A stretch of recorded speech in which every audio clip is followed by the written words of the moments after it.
Hey everyone, it's Melinda from melindaz.com, and I'm coming to you today with a mini masterclass on a topic that I think a lot of us can really relate to, something that we all do either habitually or frequently enough that it comes onto our radar. And in fact, this is a topic that was suggested to me through the website by one of the viewers who thought that this was something that was really important to them. And I thought about it a lot and I hear about it so much that I figured this might be a really good way to bring it to you guys. So in the next 30 minutes or so, we're going to delve into this topic: obliterating negative self-talk. A better way to spin that might be learning self-love. Now, this is a bigger issue and a bigger subject, but today we'll do what I call the starter kit, where we kind of just have a good, solid overview, and we'll hit a bunch of important points, and at the end, figure out how maybe we can start making a change. So, what is negative self-talk? It is using disparaging or harmful words when thinking or talking to ourselves, or when talking about ourselves to others. So this could be something as simple as walking down the street and maybe tripping on something and then saying to yourself, "Oh, you're such an idiot." Or you could be out with friends at dinner and spill something and just say, "Oh, I'm such a klutz. I do this all the time. This is why we can't have anything nice," things like that. That's negativity about yourself that you're projecting into the world. Usually, this is based on irrational thinking. The things that we say within our negative self-talk usually are not true. They're just thoughts that come to our mind that we need to cure. They're usually auto responses. They're habitual, they're learned behavior. With that, they can be involuntary. They can just be automatic things that we don't even think about anymore. So we'll talk about how to overcome that later. And negative self-talk is only one aspect of the entire self-love series. So there's a whole bunch of elements about ourself, characteristics and traits that come into play when we talk about self-love: self-esteem, self-respect, self-worth, self-confidence, self-image, self-care, and then the non-self word being boundaries. Oh gosh, we all have so many issues with boundaries, but boundaries really ties into how our self aura functions. So self-talk is one of them. And when we go to the negative side rather than the positive side, it can have some detrimental effects on us. By the way, I wanted to say that if you are one of those people who always says, "I'm sorry," for no real reason, "I'm sorry, I'm sorry, I'm sorry," even when you've done nothing wrong and done nothing to apologize for, that too is a form of negative self-talk. Now, that's a little bit more complicated, so we'll touch on that another time, but everything that we're discussing here, that's for you too. This will work for you too. So why do we do it? That's always my first question. If we have a behavior, why do we do it? What are we getting out of it? What is the origin? Okay, so it's usually an involuntary response, as I said, because it's a learned behavior. Maybe our parents did it. Maybe our parents encouraged it under the auspices of it being something polite or funny, or disparaging comments are humbling, and that also goes into peer pressure from growing up, because there is a certain societal discouragement to tooting your own horn. If you go out there and proclaim your awesomeness, talk about your accomplishments, then people can negatively convey that into being bragging or conceit or arrogance. But really, that's something different. And we're going to get into that in just 2 bullet points. Before we go there, talking negatively about ourselves could also be a defense mechanism to deflect criticism about ourselves by acknowledging that which we think is a flaw before other people can acknowledge it. So, for instance, if you feel like you are fat, then by calling yourself the fat person in the room or by making a fat joke about yourself, you're diffusing the situation before somebody else can do it. Because oftentimes if somebody else brings that up first, it's more hurtful, more embarrassing. You're being called to the mat. But if you do it, if you acknowledge it, if you own it and address the elephant in the room per se, then that we think that diffuses the situation. So what I was referring to earlier regarding tooting your own horn, sometimes the reason why we do this is because we are experiencing externally projected insecurities. And what that means is that other people have kind of trained us to feel like we are not worthy or that we shouldn't talk about our good points because they themselves have insecurities. They too have negative self-talk. And maybe their way of coping with it is to bring other people down so that they can build themselves up. And by doing so, then they're giving you negative things, which gives you then a fear that others are judging you, fear that others have discovered your secrets, that you're a fraud, that you're faking it till you make it, that kind of thing. So what they say about that is that when you believe the negative commentary inside your head, what you're really doing is you're giving in to other people's poor judgments about themselves. So those people think badly about themselves. They try to make themselves feel better by bringing other people down. You hear that and you believe it. And then you perpetuate that cycle by continuing to do it to yourself. So we want to kind of avoid that. Also, it could be a symptom of distorted interpretation of societal standards. So if you're watching TV or reading a magazine and you see a supermodel and then you go and look in the bathroom mirror and you don't see that supermodel, then that could generate some negative self-talk because you are not living up to what you perceive to be the societally accepted outward appearance, let's say. And you can say, you're ugly, you're fat, nobody likes you, nobody could ever love you. If you only looked like that, then things would be better. So that's a dangerous thing. Basically, negative self-talk is symptomatic of a general deficiency in self-love. So all of the other things that we just talked about, self-confidence, self-esteem, self-image, that all falls under self-love. And if you don't have self-love, then you're not going to have a positive self-talk. Here we go. Our first and last love is self-love. It's true. It's not just a fortune. It's true. You're born and you die, and in the middle is all sorts of stuff, but you have yourself the whole time.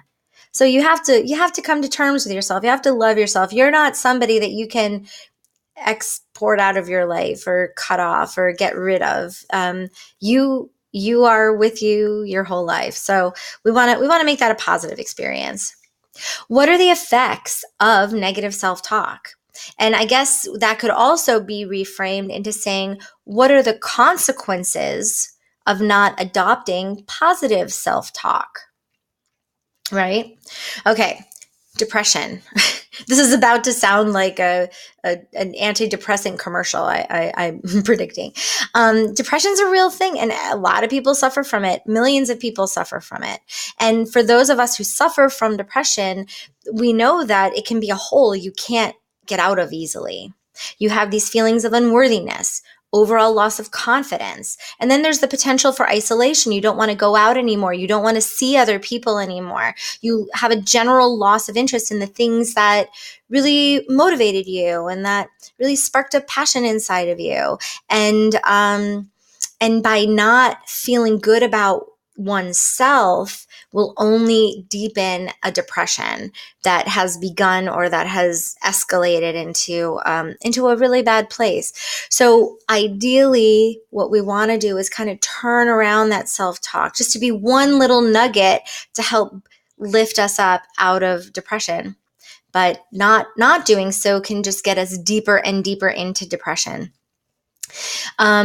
Negative self-talk can also lead us into a case of the fuck-its. Have you heard about that? Another way to say that is just not caring. But what's come out a lot is just saying, "Oh, I've got a case of the fuckets," or "I give zero fucks." But it's really just saying, "I don't care." And that can get dangerous too, because if you don't care about something, even if it's one thing, and even if it's funny to start with, if you spend so much time not caring about something, it will bleed into other things. So let's say you say, "Oh, you know what? I got a case of the fuck, it's about my job." You're going to spend 40 hours a week not caring about your job. And that in and of itself is going to become a habit, and that habit is going to permeate into other parts of your life. So you're going to come home from that job not caring all day, and now you're going to be with your family. And how are you going to automatically switch into caring again? What about those things that you do that really gets you going and gets you excited, but you're transitioning from a place where you don't care? So the fuckets, while funny, they can also really foster a great sense of hopelessness. And once we get hopeless, sometimes it's really hard to get out of that. And it's also an invitation for other bad habits, because if we're accepting a state of hopelessness, if we're accepting a state of not caring, then we're just not going to care about a lot of things. And maybe we'll make some unhealthy choices. Maybe we'll make some risky decisions. And maybe all of that is going to really create this big avalanche of destruction in our lives that could be solved just by saying something nice about ourselves. Then there's the idea of disrespect and disregard from other people. If we don't think well about ourselves, how do we expect other people to think well about us? And people will sense that. We are animals. Animals have a primal instinct, and we've all seen like Animal Kingdom, where there's the lion and then there's the injured zebra. And the lion sees the weakness in that zebra and like runs after it, kills it, mauls it, eats it, done. Bye, zebra. Well, we're putting ourselves into the position of that zebra. If we're presenting ourselves with less than cheerleader accolades for who we are, people will see that we are vulnerable, and they will take advantage of that, unfortunately. Not everybody, but you are opening yourself up to that. And that happens at work. Maybe you'll be passed over for a promotion, or your boss will just take advantage of you because they know that you'll say yes to taking on extra duties. So outside of your job description, that goes to boundaries, which we talked about earlier. Or relationships. If you're in a relationship, whether it be friendship or love, you want there to be some sort of equanimity of balance, right? You want to be equals. But if you're down here and they're up there, then the shift in power is too great. And one has the opportunity then to take advantage of the other, to use them, to abuse them. And that's not a great way to live. But even strangers, you can meet a stranger on the street, and their first impression, what they'll sense instinctively from you, is that you don't love yourself, you don't respect yourself, you are not worthy. You don't think you are worthy of them caring about you. And guess what? They probably won't. So it feeds into other things. Remember, thoughts manifest things in our reality. Our mind creates ideas and thoughts. And if we reinforce them over and over again, they will become true. And a lot of the times that kind of philosophy is used in the sense of getting something good in your life, manifesting something great in your life by thinking positively. But if you think negatively, the negative stuff is going to happen too. It's a little woo-woo for some people, but it's true. I'll tell you firsthand, it's true. If you make it, they will come. If you think it, they will come. And if you think the bad stuff, it will come too. Positive self-talk is an important part of an individual's personal foundation. So here's a little thing here. Your body hears everything your mind is saying, so keep it positive. That's what we just said. Keep it positive. How can we stop negative self-talk? Well, stopping negative self-talk isn't easy. It's a bad habit. Like every bad habit, it takes time and effort to replace it with a healthy option. There are things we can do now, though, and we're going to talk about those, where we can start to reverse these automatic responses.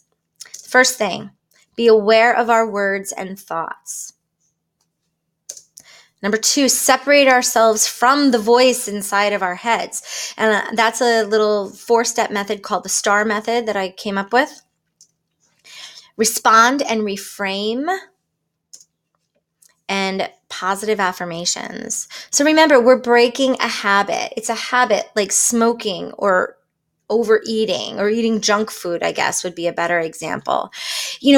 People all around you will encourage you to stop smoking. There are programs for it. They'll help you eat clean. They'll help you lose weight. But we don't really talk about this negative self-talk. We all just kind of live with it. Talk to yourself like you would to someone you love. Another one that's popular with that is, if you spoke to your best friend the way you speak to yourself, would that person still be your best friend? Think about it. So the first step here, be aware of our words and thoughts. Awareness is such a huge buzzword nowadays, both in the spiritual world, in the personal development world, and then also in the corporate world. Everybody wants everybody to be aware right now, but what does it really mean? Well, it literally means to know what is going on around you, to pay attention, to take things in. So it is a skill. In most cases, it's the number one skill needed for things, just to be aware. Now, it's developed. You can't just turn it on and off. You have to practice it. You have to work on it. There are a couple of things it requires. It requires a clear definition of personal goals. Without knowing what your big picture is, being aware of things around you will not help you ascertain if those things are good or bad for you, if those things are helpful or deconstructive for you. So you have to, or destructive for you. You have to first know what those goals are. And it's not about thinking about them. It's about sitting down and focusing on them, writing them down, mapping them out, all of that stuff that I do with my clients as a coach. It requires being present in the moment, being here right now, not in the future, not in the past. Don't live in the past and say, oh, I used to be this person that I loved and now I'm this person that I hate. Or even, oh God, in the future, I'm going to be great. If only I do X, Y, and Z, then I'll be worthy of love. Then I'll be happy with life. You have to live in the present. So be aware of things that are around you right now. Active listening to people around you, listening for clues from the universe, listening for signs about where you should go and what you should do. It requires you being honest with yourself and others.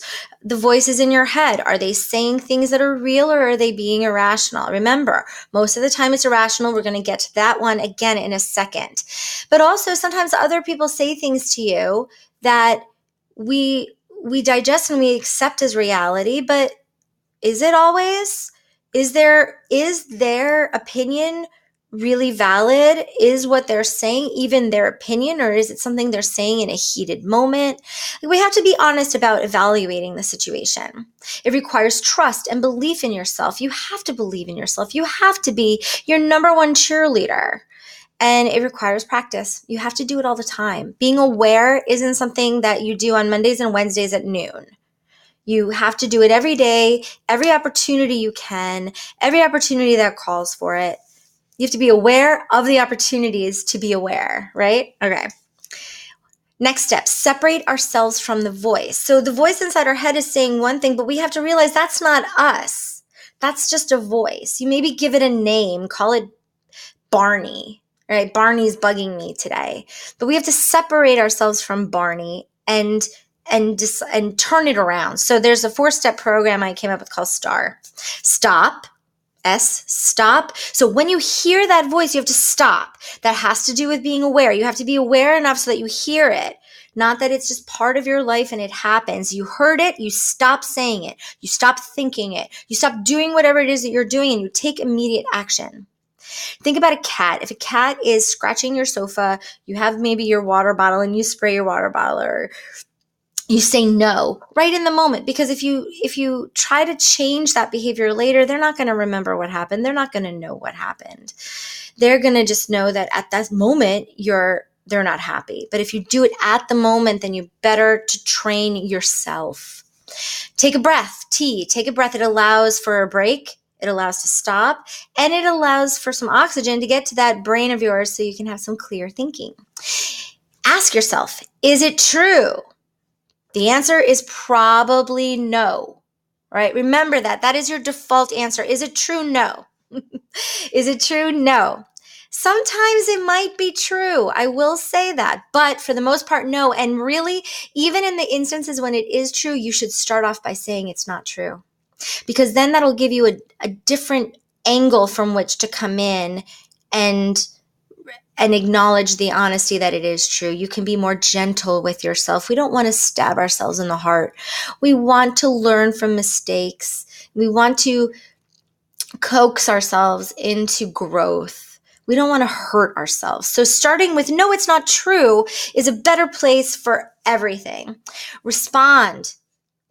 Don't take it. You wouldn't take that from somebody. Take it. Don't take it from yourself. Talk back. Stand up for yourself. Be your own defense attorney. You have to be your own advocate, even if the voices are coming from yourself. So star works out because you can be the star in your life. I want you to put yourself on the pedestal. I want you to idolize yourself. Buy the ticket to the movie that you are starring in. Buy the magazine that you're on the cover. Be your own public relations manager so that when things are going sideways, you can fix it so that you come out on top. We are looking to protect you and to keep you assured that you are as awesome as you really are, okay? You may feel silly, you may feel stupid, you may not believe it, but you are. Next step, respond and reframe. This goes into the last step of STAR. Respond. Don't let your irrational mind win. Stand up for yourself. When you hear it, talk back. I don't care if you do it to yourself or if you actually talk out loud to yourself. It doesn't matter. Who cares? Don't worry about what other people think if they're around. And don't feel silly if you're just by yourself. Just say, that is not true. That is your first response. The other version of that we just discussed is no. Is it true? No. Or that is not true. That is your first response. Then you can rationally reframe that. Take what was said, take it in its context, create the opposite argument. You may not believe it, but do it. You may feel silly, but do it. Okay? This isn't about feeling silly or believing it. It is about training your brain. So for instance, if you're in the car and you cut someone off and you're like, ugh, I'm so horrible. Instead of saying that, you can say, I'm a good person and I made a mistake. Okay? So you're giving yourself a reframe of what you had just said that puts yourself in a better light, that makes yourself feel a little bit better. We have some more examples coming up, but basically we want to employ a positive affirmation right there on the spot. And then later we can continue with those affirmations to reinforce it. Here's some positive self-talk examples. I am enough. I believe in myself. I am a leader. Today is going to be an awesome day. Things like this. Positive affirmations are positive statements that, when repeated often, they can help overcome negative thinking. This is the fourth step in a way to overcome negative self-talk. So affirmations create a transformation. They get embedded in the brain, in the muscle memory, and they start to forge this new habit that we're looking to create. How do you create a positive affirmation? Well, number one, all positive affirmations have the words I or me in them. It is about ourselves, I or me. It can start with it, or it can have it somewhere in the middle. And we only use positive action words, positive verbs. And we try to avoid anything around the word not. Now remember, can't, won't, wouldn't, shouldn't, don't. Those are all contractions of the word not, should not, would not, cannot. So what we want to do is eliminate negative words and reframe into positive words. So if you remember when you said, oh, I'm so horrible, instead of saying I am not horrible as the opposite, we're saying I am a good person. right? So we're taking the same idea and flipping it on its ear, and we may have to change the words so that our brain hears it in the right way. If the brain hears the word not, it won't hear the word not. It just hears what comes after it. Keep it in the present tense. We want it now. Again, not in the future, not in the past. Not that I will become the person that I used to be. It's I am the person that I am meant to be, and I love myself, right? Focus on current traits or desired traits, but as if those desired traits were current traits. So again, you may want to be that person you used to be, let's say, or even better, let's say you want to be rich. Let's say you want to have a lot of money. You have to live in the present as though you do. I live in abundance, and I effortlessly bring wealth into my life. That may not be true at this exact moment, and you may feel silly or stupid for saying it, but that is the path that we're on. That is the feeling we want our body to experience. So that is what we say. I bring wealth into my life effortlessly. Pro tip here, reverse engineer the negative statement. So you don't have to work too hard on this. Just take the statement you used and turn it around. That's easy enough. Then write them down. When you make these affirmations, write them down, post them everywhere. If you're a digital minded person, then text them to yourself, put them into one Google document, put them on Pinterest in like a vision board of all sorts of positive statements. Repeat them constantly. Put them on your fridge, on your mirror in the bathroom, on post notes on your computer, whatever it might be. I have this mug here that says, "Hello, beautiful." So I can be like, yes, I am a beautiful person. Yeah. But breaking an unhealthy habit is a fight. It is not just a nice little meeting at a conference table. It is a war, and you need the tools in your arsenal, and that will be the affirmations. That will be the STAR method. That will be all of these 4 things, and you need to have them working constantly, right? So here are some examples of positive affirmations, and some of you may be more advanced in this, and this is basic. Some of you may have never done this before, or heard of it but never done it, or never even heard of it. So we'll start really simple. Negative statement, I can't. Positive statement, I can. Oh, look at that. Easy. Going in, I'm such an idiot. The opposite here would be might be I trust myself and make good decisions. I'm fat and ugly and no one will ever love me. I have so much to offer the world, and I am irresistibly lovable. Now, the truth is, the person saying that may not actually believe it. They've just gotten done saying that they're fat and ugly. So how could they say I'm irresistibly lovable? You have to just say it. You have to just do it. You will believe it if you say it. I have nothing and I'm all alone. And the opposite there would be my life is full of abundance and I surround myself with people who truly care about me. I'm a failure and will never get where I want to be. The opposite here, I am on the path to effortlessly achieving all that I want and more. This is a good one because here, this is a future statement put in the present. I am on the path to effortlessly achieving all that I want. I will achieve in the future what I want, but currently I'm on that path. And sometimes they say getting on the journey is the first part. So you're already on that first part. It's positive, it's healthy, it's good, it's current, it's present. Just go. It's awesome. An advanced tip here is that details do matter, and we will discuss those in a later module. I plan on doing a whole module on self-love.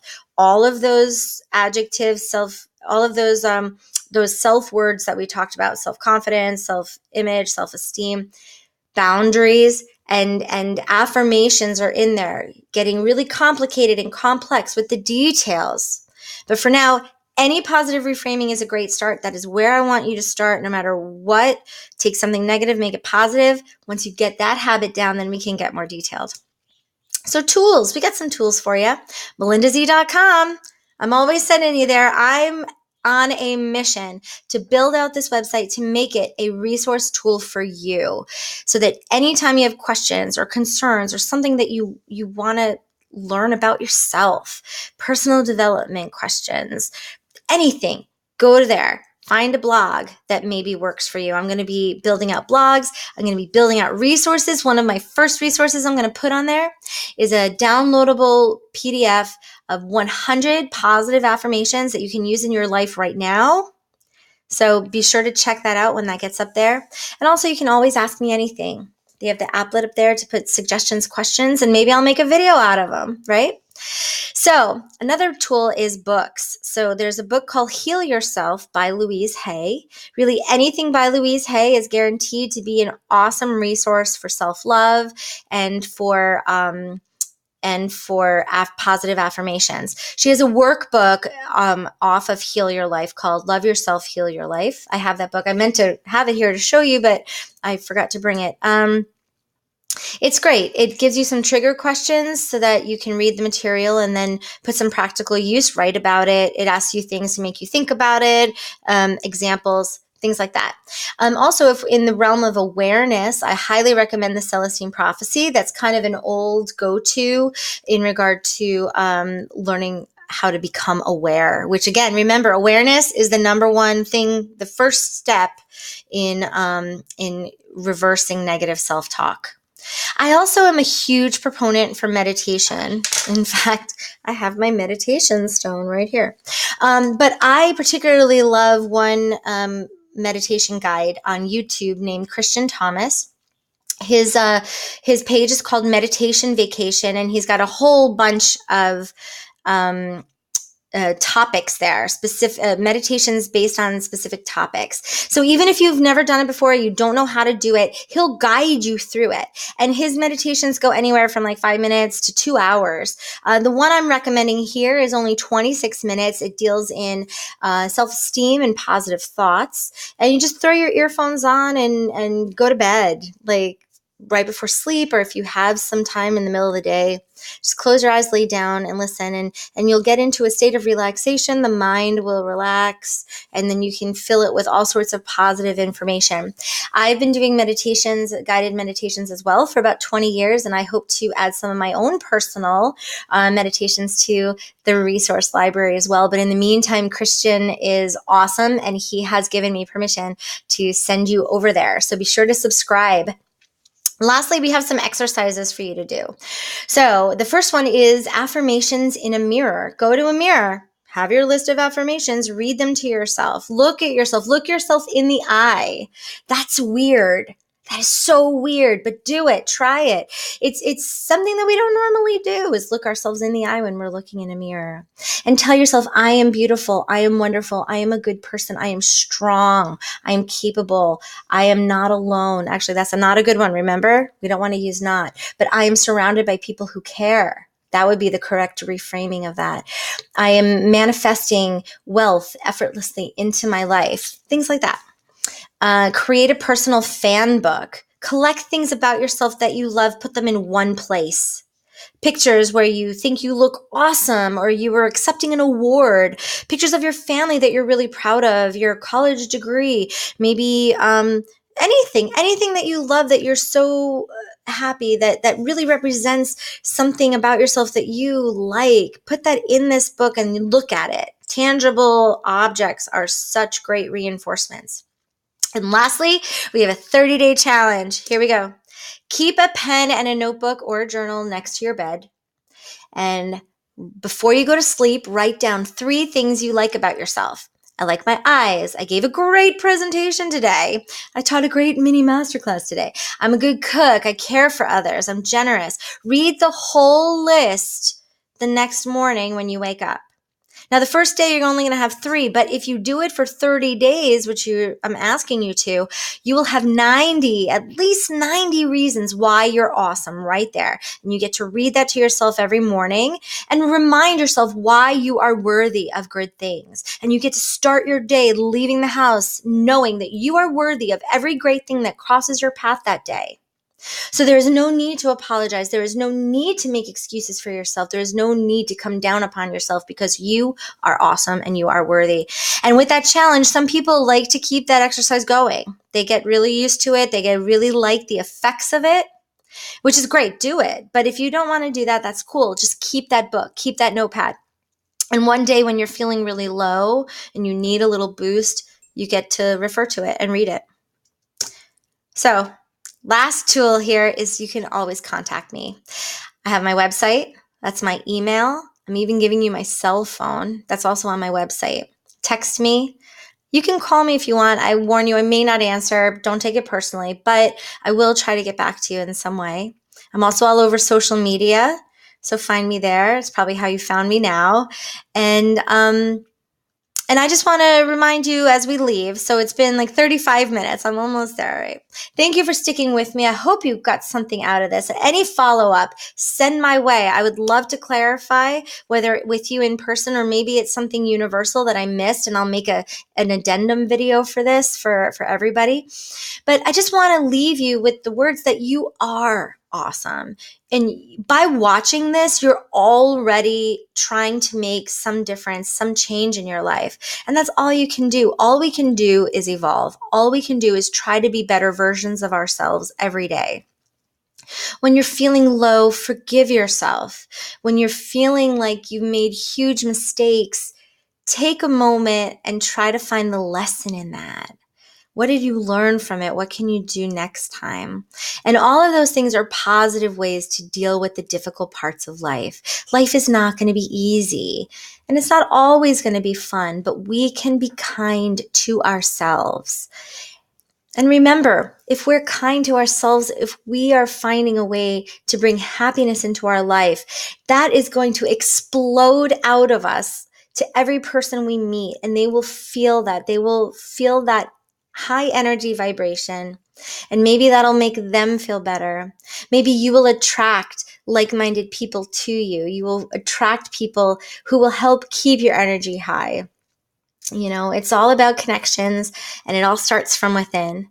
So I hope you really enjoyed this little masterclass.